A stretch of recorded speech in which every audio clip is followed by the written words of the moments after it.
Signage nga never again migawas na usab. Karong higayuna pinaagi na sa usa ka billboard sa South Road Properties sa Barangay Tangke sa Dakbayan sa Talisay.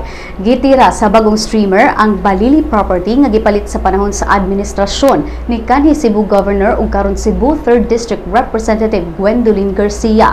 Si Garcia mihagit sa mga nagpalayo sa maong streamer nga magpaila og ipagawas kung asa sila gikan sa pundo alang sa pagpabutang og mga dagkong streamers.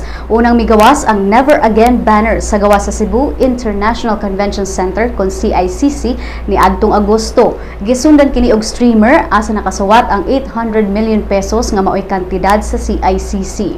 Sa report sa Sun.Star Cebu, gisulayan nila og tawag ang usa sa mga lead convener sa Cebuanos for Good Governance and Development nga maoy giingong nagpalayo sa mga streamers nga si Renil Oliva. Apan wala kini motubag sa ilang mga tawag.